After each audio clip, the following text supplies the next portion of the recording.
அன்பார்ந்த தோழர்களே, நண்பர்களே, எங்களுடைய கருத்துக்களிலே உடன்பாடு கொண்டிருந்தாலும் உடன்பாடு இல்லாமல் இருந்தாலும் ஒரு விஷயத்தை அறிந்து கொள்வதில் உண்மையான அக்கறையும் ஆர்வமும் கொண்டிருக்கும் எந்த ஒரு நண்பருக்கும் உரியதாக இந்த பெரியாரை வாசிப்போம் என்கின்ற நிகழ்ச்சியை நான் துவங்கி இருக்கின்றேன். இந்த பதிவை இதனுடைய வடிவம் குறித்து ஒரு கராரான முன்முடிவு எதுவும் என்னிடம் இல்லை. பெரியாரை வாசிப்பது நான் எப்படி வாசிச்சிருக்கிறேனோ அதை நான் பொதுவிலே பகிர்ந்து கொள்ள விரும்புகிறேன் அப்படின்னு சொல்லலாம். அந்த இன்னைக்கு நாம முதலாவதாக தேர்ந்தெடுத்திருக்கும் நூல் தொடர்ந்து பெரியாருடைய எழுத்துக்களை பேச்சுக்களை ஒரு வாசித்தலுக்கு உட்படுத்துதல் அப்படிங்கிறது தான் என்னுடைய நோக்கம். இன்னைக்கு முதலாவதாக நான் எடுத்துக்கொண்டிருக்கும் நூல் ஏற்கனவே பல்வேறு தளங்களில் அறிமுகமாகி இருக்கின்ற மிகவும் புகழ்பெற்ற அவருடைய குறிப்பிடத்தகுந்த நூல்களில் ஒன்றாகிய பெண் ஏன் அடிமையானால் என்கின்ற இந்த நூல். இது 1989 போட்ட பதிப்பு. 1989 17வது பதிப்பு. இப்ப திராவிடர் கழகத்திலேயும் புதிய பதிப்புகள் நிறைய வந்திருக்கு. பிற பதிப்பகங்கள் முக்கியமா இப்போ நன்சை பதிப்பகத்திலிருந்து இந்த நூல் வெளியிட்டாங்க. இத 10 ரூபாய்க்கு அவங்க அதாவது பிரச்சாரத்துக்காக பயன்படுத்தி பிரச்சாரத்துக்காக எல்லாருடையும் இந்த நூலை கொண்டு போய் சேர்க்கணுங்கிறதுக்காக 10 ரூபாய்க்கு இதை போட்டாங்க. 1,00,000 பிரதிகளை கொண்டு போய் சேர்ப்போம் அப்படிங்கிற ஒரு முழக்கத்தோடு வெளியிடப்பட்ட இந்த நூல். இந்த நூலை பற்றி தான் நாம இன்னைக்கு, நூலை பற்றி இல்லை, இந்த நூலை நாம வாசிக்க போறோம். அதுதான் இன்னைக்கு நாம எடுத்துட்டு இருக்கிறோம். இந்த நிகழ்ச்சி ஒரு 30 இருந்து 40 நிமிஷத்துக்குள்ளார இருக்கும். கராரா 30 நிமிஷம் 40 நிமிஷம்னு என்னால வரையறுத்து சொல்ல முடியல. அதே மாதிரி தினமும் என்னால முடியுமாங்கிறதும் தெரியல. ஒருவேளை கொஞ்சம் விட்டு விட்டு வரலாம். முடிந்த அளவுக்கு தொடர்ச்சியாக தருவதற்கு முயற்சி பண்றேன். எனக்கே வேற கூட்டங்கள் வந்துச்சு அப்படின்னா இதை நான் தள்ளி போட வேண்டியது இருக்கலாம். இருந்தாலும் இது ஒரு தொடர் உரையாகத்தான் இந்த உரை வடிவமைக்கப்பட இருக்கிறது. அப்புறம் நான் என்னுடைய பதிவுல குறிப்பிட்டிருந்த மாதிரி பின்னூட்டங்கள்ல கேள்விகள் எழுப்பப்படுமையானால் அதில் முறையான கேள்விகளுக்கு, தகமை சார்ந்த சொற்களுக்கு நான் அடுத்த நாள் பதில் சொல்ல கண்டிப்பா முயற்சி பண்ணுவேன். வேறு நோக்கங்களோடு கேள்விகள் பின்னூட்டங்கள் இருக்குமே ஆனால் அவற்றை நான் நீக்கி விடுவேன். இதுதான். ஆனா இந்த கேள்வி கேட்கிறத நான் விரும்புறேன். எனக்கு தெரிந்த பதிலை நான் கண்டிப்பாக சொல்ல அணியமாக இருக்கின்றேன். அதை நான் தெரியப்படுத்திக்கிறேன். இப்போ நாம இந்த புத்தகத்தை பத்தி பார்க்கலாம். சரிங்களா? இது 1941 முதல்ல வெளியே வந்திருக்கு அப்படின்னு கருதுறேன்.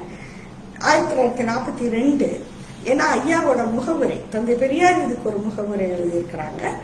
அது 1/1/1942 அப்படின்னு சொல்லப்பட்டிருக்கு.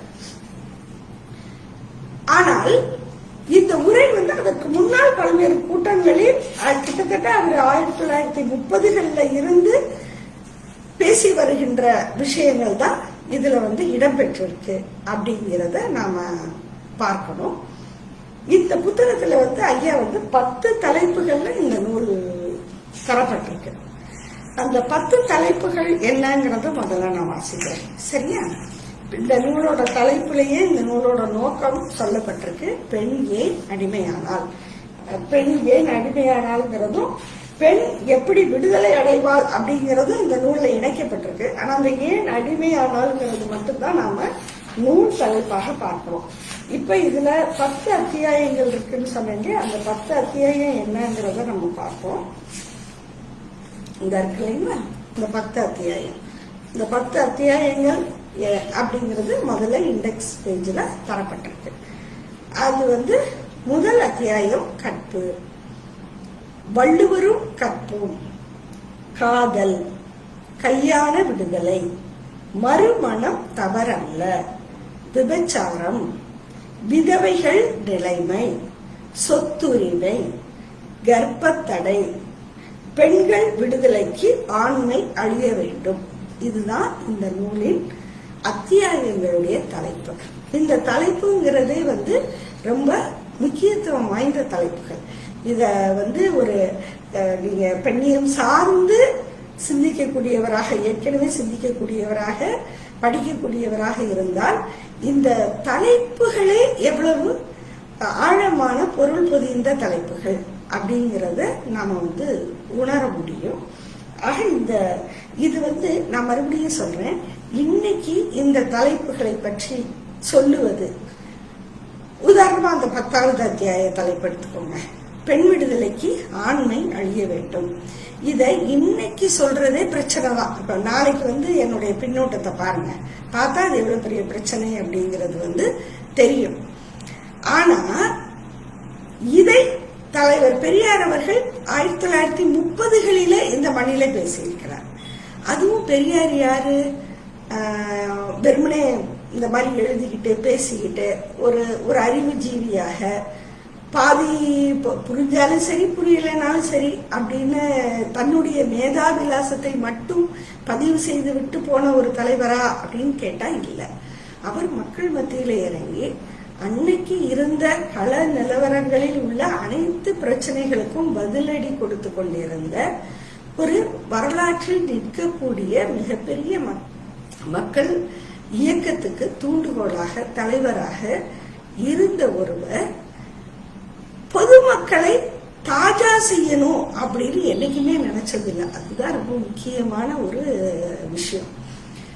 எனவே இந்த வார்த்தைகள் பொதுமக்களை எவ்வளவு தூரம் அதிர்ச்சிக்கு உட்படுத்தும், அதனால நமக்கு இருக்கிற ஆதரவு போயிடுமே, நம்மளை மக்கள் ஏத்துக்க மாட்டாங்களே, நம்மளை மக்கள் வெறுப்பாங்களே என்கின்ற அந்த அச்ச உணர்வுகளுக்கெல்லாம் ஆட்படாமல் தன்னுடைய கருத்தை மிக துணிச்சலாக, தெளிவாக எடுத்து வைத்த தலைவர் பெரியார் அப்படிங்கிறதுக்கு இந்த புத்தகத்தின் அத்தியாய தலைப்புகளே நமக்கு சாட்சியாக இருக்கின்றன அப்படிங்கறதான் நான் முதல்ல வலியுறுத்தி சொல்ல ஆசைப்படுறேன். இந்த நூலுக்கு திராவிடர் கழக வெளியீட்டுல முதல்ல ஐயா ஆசிரியர், திராவிடர் கழக தலைவர் ஆசிரியர் ஐயா அவர்கள், வீரமணி ஐயா அவர்கள் தான் ஒரு சின்ன முன்னுரைன்னு சொல்ல முடியாது, ஒரு நிறைய தரலாவது ஒரே ஒரு பக்கத்துக்கு ஒரு அறிமுக உரை அப்படிங்கிற மாதிரி சொல்லலாம். அத ஆசிரியர் எழுதியிருக்கிறாங்க. அதுல அவங்க இந்த நூல் மிக உலக அளவிலே முக்கியத்துவம் பெற வேண்டிய நூல். உலகத்தின் புரட்சிகரமான நூல்கள்ல ஒப்பிட்டு பார்க்கும்போது உதாரணமாக அவர் ரசலை குறிப்பிடுறாரு. ரசல் அவர்களுடைய மேரேஜஸ் அண்ட் மாரல்ஸ், திருமணங்களும் ஒழுக்கமும் அப்படிங்கிற நூல் உலகளவில் மிகப்பெரிய புரட்சியை உண்டு பண்ண நூல் என்று சொல்லப்படுகிறது. ஆனால் அதை விட மிக புரட்சிகரமான கருத்துக்களை கொண்டது இந்த நூல் அப்படின்னு அவர் ஐயா ஆசிரியர் ஐயா அவர்கள் இதை பத்தி, இந்த நூலை பற்றி ஒரு சின்ன முன்னோட்டத்தை அவர்கள் தருகிறார்கள். தந்துட்டு இந்த நூலை வைத்துதான், இந்த கருத்துக்களின் அடிப்படையில தான் தமிழகத்தினுடைய தாய் குலம், அதாவது பெண்கள், அன்று பெரியாருக்கு பெரியார் என்கின்ற பட்டத்தை அளித்திருக்கிறார்கள் என்ற ஒரு தன்னுடைய செய்தியை அதிலே பதிவு செய்திருக்கிறார். அதுக்கு பிறகு பிரசரிப்போர் முன்னுரை, அது பெரியார் சுயமரியாதை பிரச்சார நிறுவனம் தான் இந்த நூலை முதல்ல வெளியிடுது. அவர்களுடைய முன்னுரை, பிரசரிப்போர் உரைன்னு ஒண்ணு வரும் இல்லையா, பதிப்பாசிரியர் உரை, அது அடுத்து வருது. அதற்கு அடுத்தபடியாக தலைவர் பெரியார் அவர்களே இதற்கு ஒரு முகவுரை எழுதியிருக்கிறார். அப்ப நம்ம இப்ப நம்ம வாசிக்க தொடங்குறது ஐயா அவர்களுடைய அந்த முகவுரையில இருந்தே நாம போகலாம். ஏன்னா முகவுரையிலேயே அவர் சில முக்கியமான விஷயங்களை சொல்றாரு. எனவே நாம அந்த அத்தியாயங்கள் அல்ல, முகவுரையில் இருந்தே நம்முடைய வாசித்தலை தொடங்கலாம் அப்படின்னு நான் நினைக்கிறேன். அவர் என்ன சொல்றாரு, முதல்ல இந்த முகவுரையை நான் ஏன் எழுதுறேன் அப்படின்னு சொல்றேன். இது எதுக்காக இந்த புத்தகத்துக்கு ஒரு முகவுரை தேவைப்படுகிறது அப்படின்னு அதுக்கு ஒரு காரணத்தை சொல்றாரு. அந்த காரணத்தை சொல்லி இந்த உரையை தொடங்குறது தான் ரொம்ப சால பொருத்தமானது அப்படின்னு நான் நினைக்கிறேன். அந்த காரணத்தை அவருடைய வார்த்தைகள்லயே நம்ம பார்ப்போம். சரியா? அவர் என்ன சொல்றாருன்னா,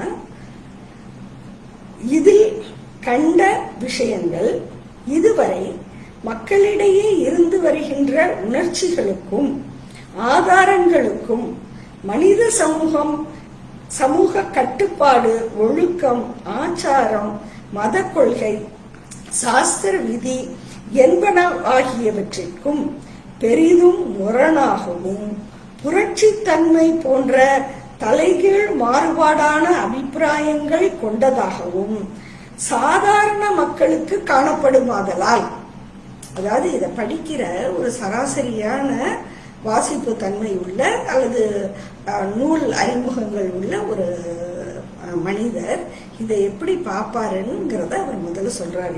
இது அவங்க நம்பிக்கிட்டு இருக்கிற விஷயம், அவங்க கடைபிடித்து கொண்டிருக்கிற விஷயம், அவங்க இமயமலை போல உறுதியானதுன்னு நினைச்சிட்டு இருக்கிற விஷயம், அதுக்கெல்லாம் ரொம்ப நேர் எதிராகவும் ஒரு தலைகீழ் முயற்சி, தலைகீழா புரட்டி போட்ட மாதிரி நம்ம நினைச்சிட்டு இருக்கிற விஷயத்தெல்லாம் இது அப்படியே தலைகீழா புரட்டி போட்டுருச்சே அப்படின்னு சொல்ற மாதிரி இந்த நூல்ல உள்ள விஷயங்கள் இருக்கும். அந்த சாதாரண மக்களுக்கு இது அப்படிதான் தோணும். அப்படிங்கிற காரணத்தினால இப்படிப்பட்ட மக்களிடம் வெறும் நியாய உறுதியையும் பகுத்தறிவு உறுதியையும் கொண்டு ஒரு விஷயத்தை மெய்ப்பித்து புகுத்தி விடலாம் என்று எண்ணிவிட முடியாது. அதனால இன்னைக்கு உள்ள நம்முடைய தோழர்களுக்கெல்லாம் இந்த அவருடைய ஒவ்வொரு வார்த்தையும் ஒரு மிகப்பெரிய டெக்ஸ்ட் புக். அவர் என்ன சொல்றாருன்னா, இப்படிதான் நினைப்பாங்க, நம்ம பேசுற விஷயத்த உடனே ஏத்துக்க மாட்டாங்க, இப்படிதான் பொதுமக்கள் நினைப்பாங்க, நம்ம நினைச்சிட்டு இருக்கிற விஷயத்த எல்லாம் தப்புன்னு சொல்றாங்களே அப்படின்னு. அதனால நீங்க என்ன நினைக்க கூடாது, நீங்க தான் யாரு, நம்ம எல்லாரும், அதாவது பெரியாருடைய கருத்துக்களை ஏற்றுக்கொண்டு இருப்பவர்கள் என்ன நினைக்க கூடாதுன்னா, நம்ம சொல்ற விஷயம் பகுத்தறிவுக்கு பொருத்தமானது தானே, நம்ம சொல்றது இந்த மக்களுக்கு என்ன இது சரின்னு தெரியாதா அப்படின்னு நம்ம நினைச்சுக்கிட்டு நம்ம இதை சாதாரணமா மக்கள்கிட்ட சொல்லிடலாம், எடுத்துட்டு போயிடலாம், நம்ம சொன்னோட மக்கள் கேட்டுக்குவாங்க அப்படின்லாம் நினைக்காதீங்க அப்படின்னு நமக்கும் சொல்றாரு.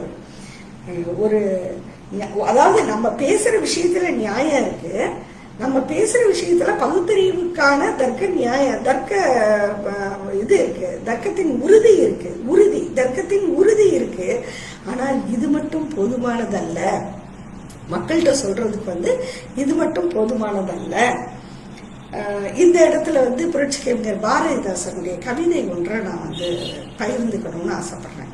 அது என்ன கவிதைன்னா, ஐயாவை பத்தி சொல்லும் போது அவர் என்ன சொல்லுவாருன்னா, எம்மை அகத்தும் புறத்தும் திருத்துதற்கே எம்பெருமான் சொன்னதெல்லாம் இமயமலை இல்லை என்று சொன்னது போல் எண்ணினோம், பின் தெளிந்தோம் அப்படின்னு புரட்சி கவிஞருடைய பாடல் வரி அது பெரியாரை பற்றி சொல்லும் போது அவர் என்ன சொல்றாருன்னா, பெரியார் சொன்னதெல்லாம் எதுக்காக சொன்னாரு, என்னைய உள்ளும் புறமும், என்னுடைய அகத்தும் புறத்தும் என்னை திருத்துவதற்காக எம்பெருமான், என்னுடைய தலைவர்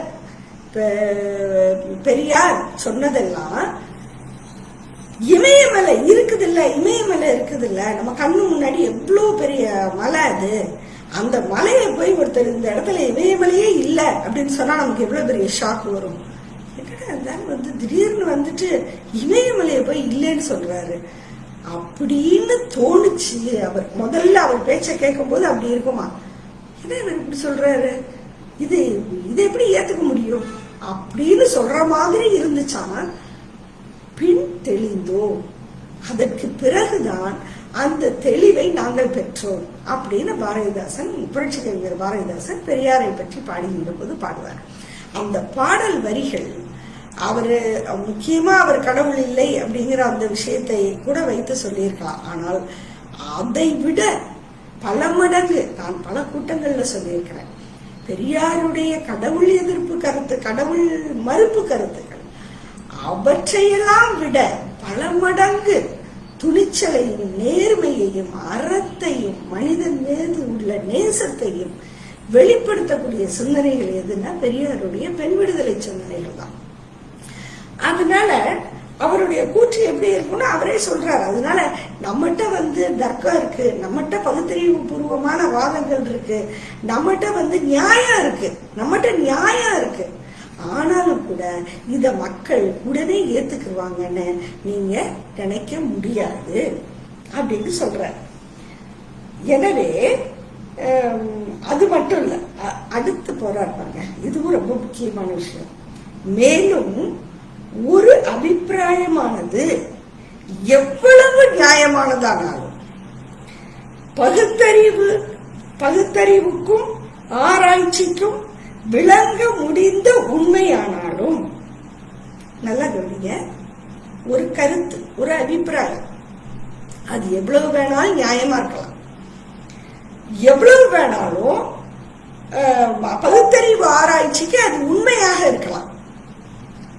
ஆனா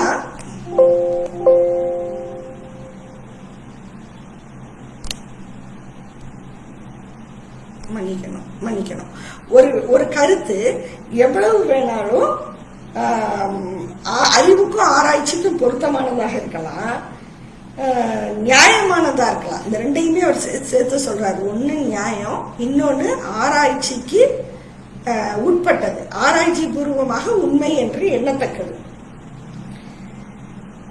இருந்தாலும் பழக்க வழக்கத்தை சொல்லியோ சாஸ்திர ஆதாரத்தை சொல்லியோ மத கொள்கையை சொல்லியோ வெகு சுலபத்தில் யாரும் ஒரு சிறு பகுத்தறிவு ஞானமோ நடுநிலை லட்சியமோ இல்லாது ஆட்சேபித்து மறுப்பு கூறி அதற்கு பழிப்பை உண்டாக்கி விடலாம் என்பதோடு அம்மறுப்புகளையும் பழிப்புரைகளையும் ஏற்றுக்கொள்ளும்படியாய் பாமர மக்களை சுலபத்தில் செய்து விடலாம்.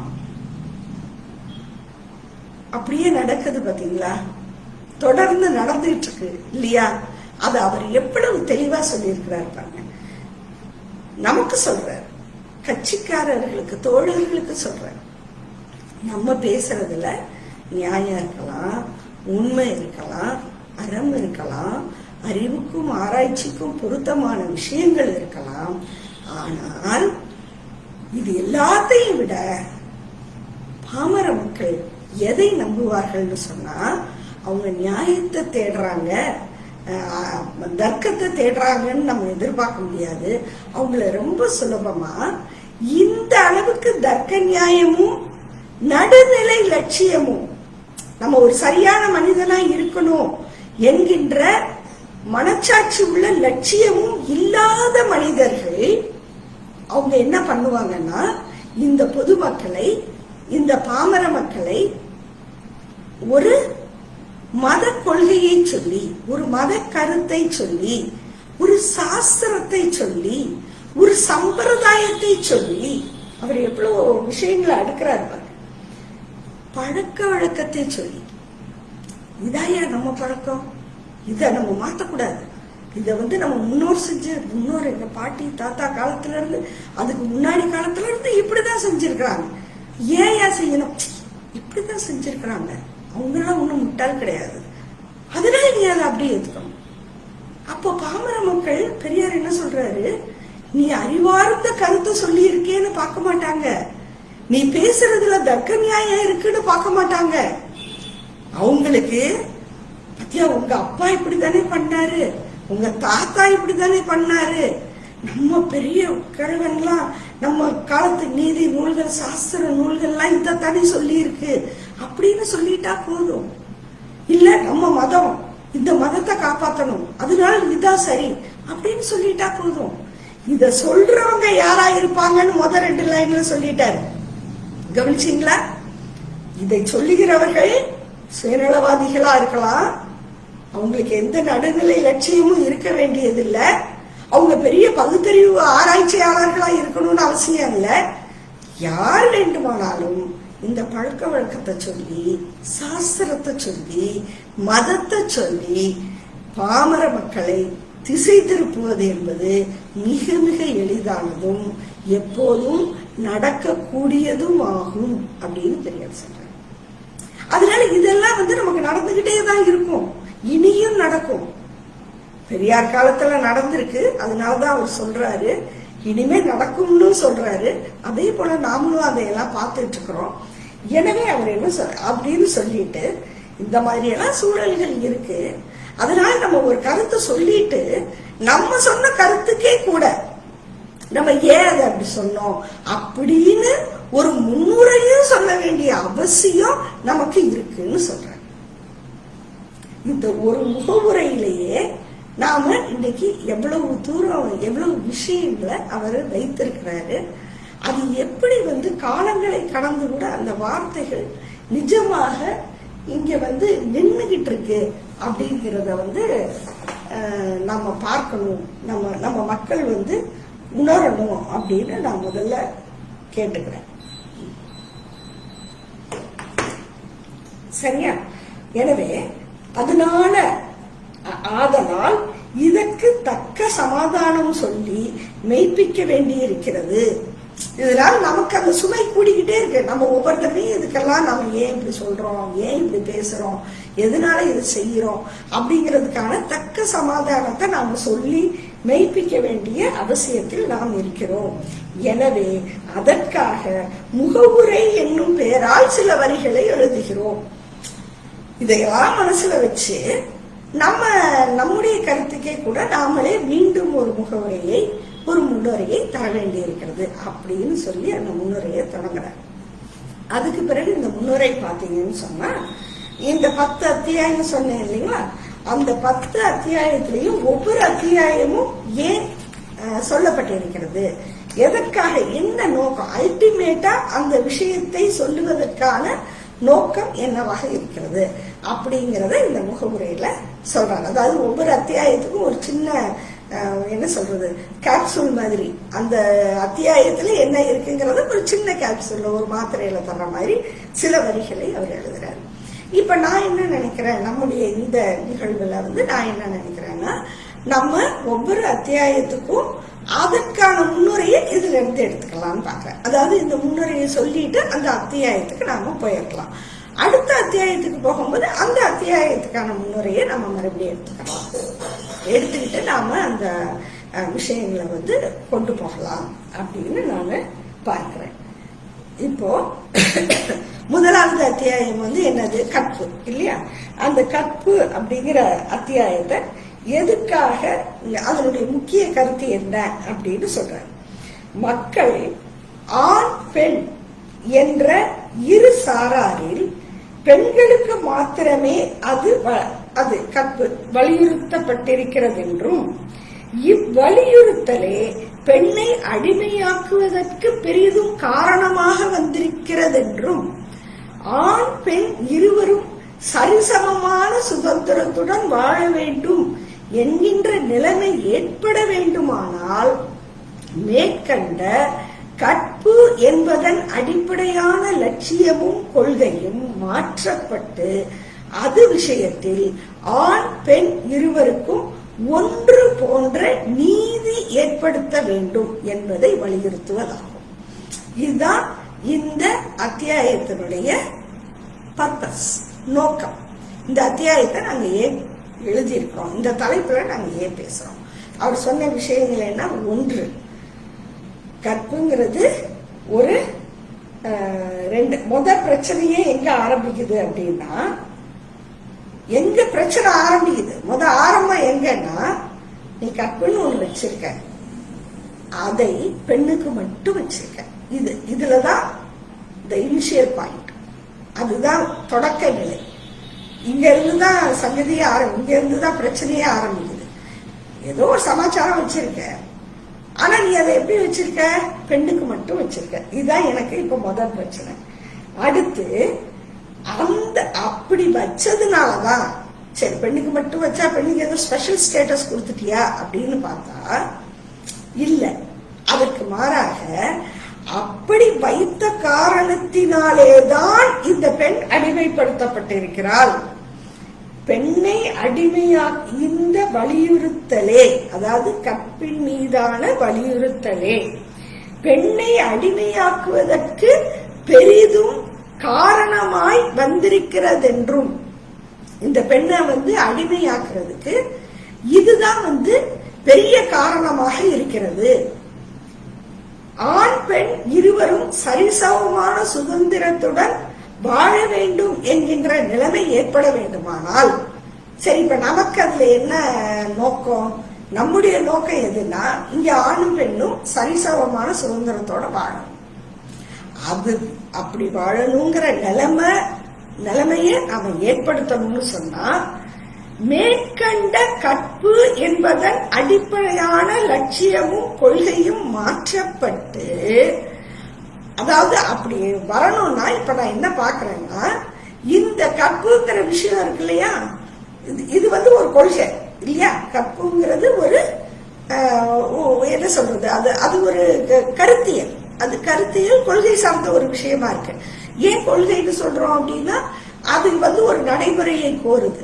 இப்ப எல்லா கருத்தும் ஒரு நடைமுறையை கோராது, ஆனா ஒரு கொள்கை ஒரு நடைமுறையை கேட்கும் இல்லையா? அப்போ இங்க கற்புங்கிறது ஒரு கொள்கையாக இருக்கிறது, அல்லது ஒரு கோட்பாடு கொள்கையாக இருக்கிறது. ஏன்னா கற்புங்கிறது அதன் அடிப்படையில நீ இப்படிதான் நடந்துக்கணும் அப்படின்னு சொல்லுது இல்லையா?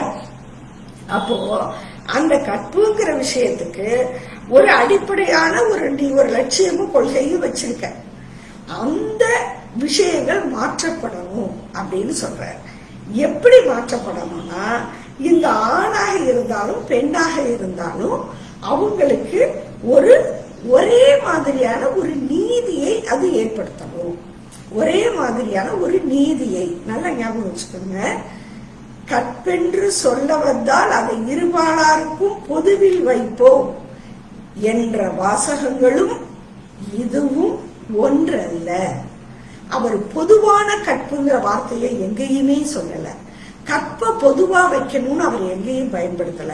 பொதுவான நீதி ஏற்படுத்தணும்னு தான் சொல்றாரு. ஆணுக்கும் பெண்ணுக்கும் நீதி என்பது ஒன்றாக இருக்க வேண்டும். ஒன்று போன்ற நீதி ஏற்படுத்த வேண்டும் என்பதை வலியுறுத்துவதாகும். இதுதான் இந்த கற்பு அப்படிங்கிற விஷயத்துக்கு அவரு அந்த முன்னோட்டம். இந்த கற்புங்கிற அத்தியாயத்துக்கு ஏன் நான் கற்பை பத்தி பேசுறேன், எனக்கு ஏன் கற்பை பத்தி பேச வேண்டிய தேவை வந்தது என்பதை பெரியார் இந்த வார்த்தைகள்ல சொல்லிடுறார். சரியா? இதுக்கு பிறகுதான் நாம இந்த அத்தியாயத்துக்குள்ளார போறோம். முதல் அத்தியாயம் கற்பு. இந்த கற்புங்கிறத ஐயா எதுல இருந்து ஆரம்பிக்கிறார் இந்த பிரச்சனையை பத்தி பேசும்போதுன்னா, அந்த சொல்ல எடுத்துக்கிறார். கற்புங்கிற சொல்ல எடுத்துக்கிறார். கற்புங்கிற சொல்ல எடுத்துக்கிட்டு அவர் முதல்ல என்ன சொல்றாருன்னா, இந்த வார்த்தை இருக்குது இல்லையா, உங்களுக்கு நல்லா தெரியும். ஒவ்வொரு சொல்லும் சமுதாயத்துல உருவாகிறதுக்கு வேர்காரணிகள்னு இருக்கு. நம்ம மொழி புலவர்கள் வேர் சொற்கள் அப்படின்னு சொல்லுவாங்க. ஒரு சொல் வந்திருக்கு அப்படின்னா இது எதுல இருந்து உருவாகி இருக்கு அப்படிங்கிறது.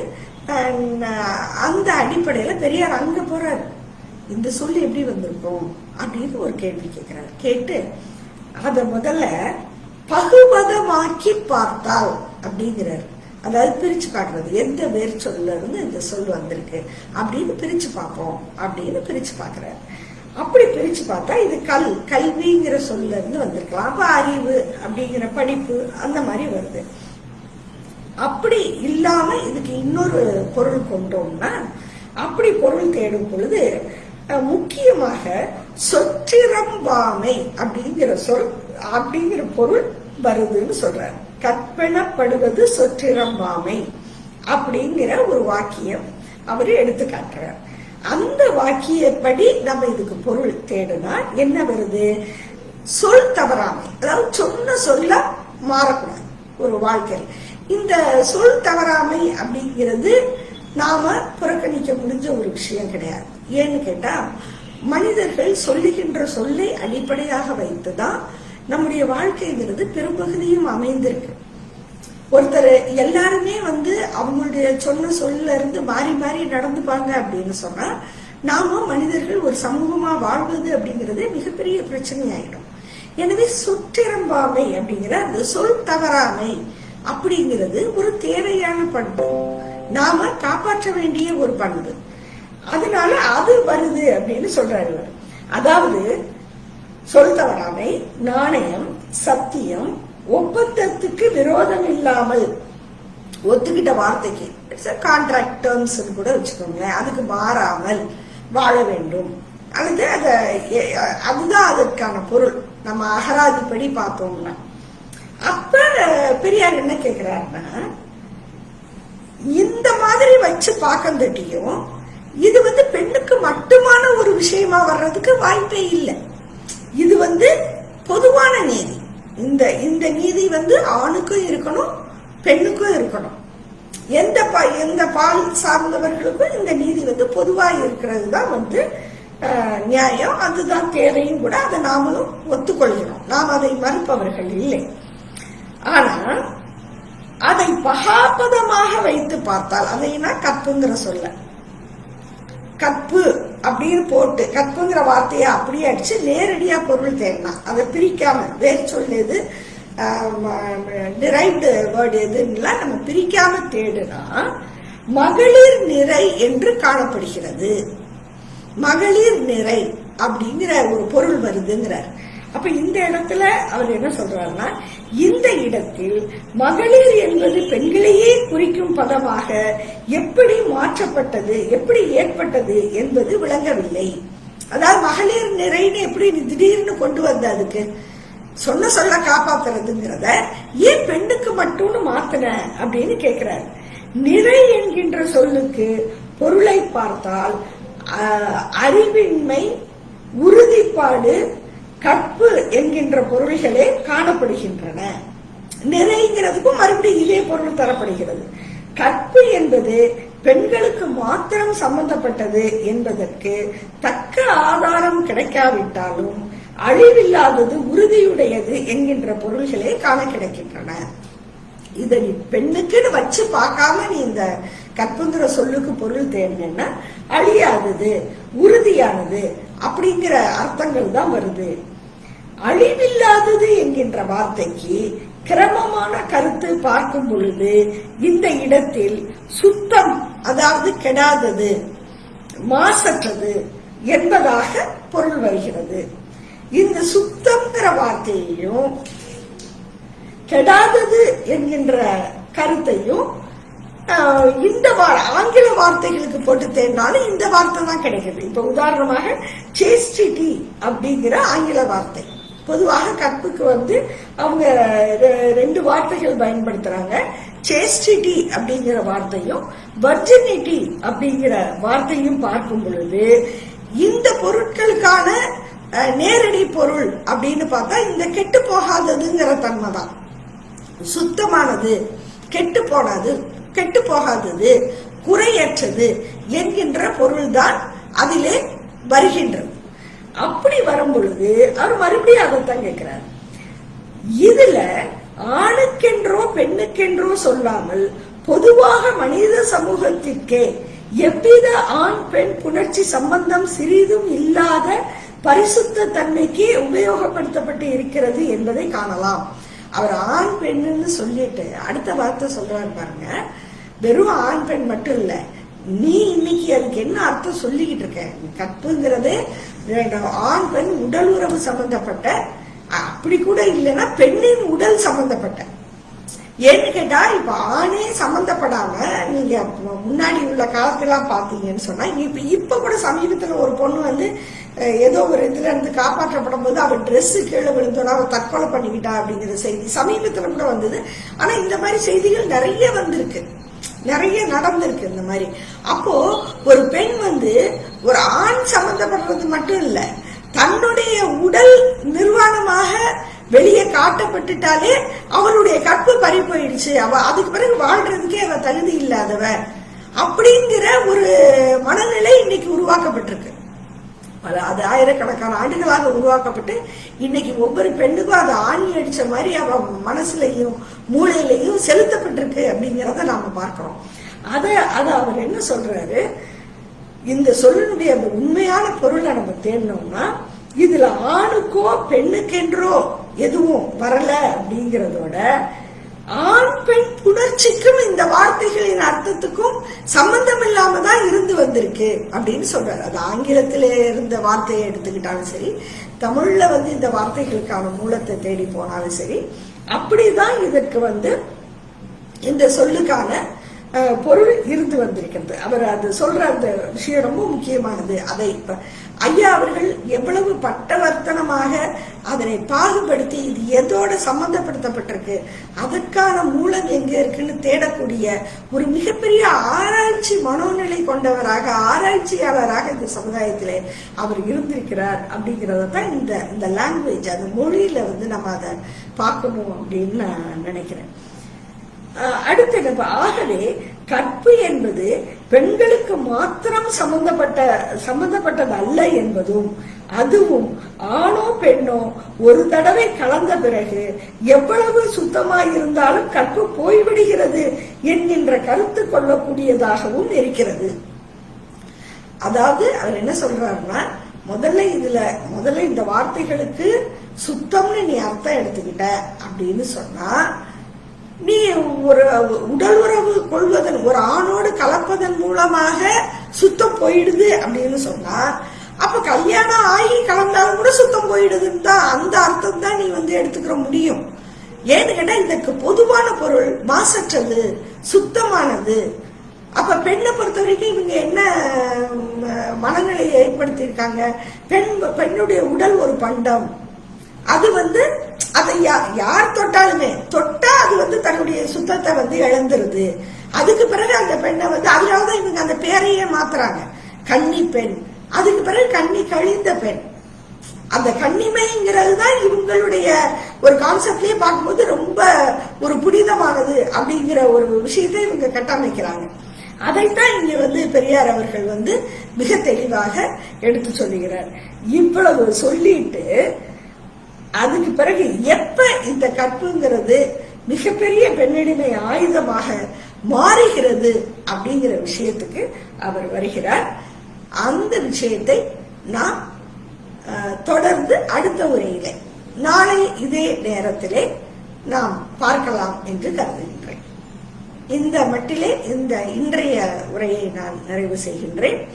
இந்த வாய்ப்புக்கு நீங்க எல்லாரும் கலந்து கேட்டதற்கு நன்றி. உங்கள் கேள்விகள் இருந்தாலும் நீங்க இதுல பின்னூட்டத்துல பதிவிடலாம். இன்னைக்கு நம்ம என்ன பார்த்திருக்கோம், பெரியாருடைய நோக்கம், பெரியார் எதற்காக இந்த நூலை எழுதினார், கற்புங்கிற அத்தியாயத்தை நாம் தொடங்கி இருக்கிறோம். கற்புங்கிற சொல்லின் அர்த்தம் தேடுகின்ற பொழுது அது ஆதியிலே அந்த சொல்லுக்கான பொருளுக்கும் பெண்ணுக்கும் அல்லது ஆணுக்கும், அதை தாண்டி அதற்கு பிறகு ஆண் பெண் புணர்ச்சிக்கும் சம்பந்தம் இல்லாததாகத்தான் இது இருந்திருக்க வேண்டும். இது ஏதோ ஒரு காலகட்டத்தில் இடையில் இந்த தொடர்புகள் ஏற்படுத்தப்பட்டிருக்கிறது என்பதைத்தான் பெரியார் சொல்ல வருகிறார் அப்படிங்கிறத நாம இந்த முதல் பக்கம் வாசித்ததுல இருந்து நாம புரிஞ்சுக்கிறோம். இதே மாதிரிதான் இந்த நிகழ்ச்சியை நாம தொடர்ந்து எடுத்துட்டு போக போறோம். அவருடைய பெரியார் வாசித்தல்ங்கிறது ரொம்ப, அவருடைய வரிகளை அவ்வளவு சீக்கிரம் கடந்து போயிட முடியாதுங்கிறத இன்னைக்கு நான் உணர்றேன். நீங்க எப்படி உணர்ந்திருக்கிறீங்கன்னு எனக்கு தெரியல. அவருடைய ஒவ்வொரு சொல்லும் கூட மிகுந்த ஆராய்ச்சிக்கு பிறகு சொல்லப்பட்டிருக்கிறது, எழுதப்பட்டிருக்கிறது என்பதை நான் மீண்டும் எடுத்து சொல்ல ஆசைப்படுகிறேன். இந்த கற்பு என்கின்ற சொல் எப்படி நம் மீது கடப்பாறையாக மாறியது என்பதை தொடர்ந்து பார்ப்போம். நன்றி, வணக்கம்.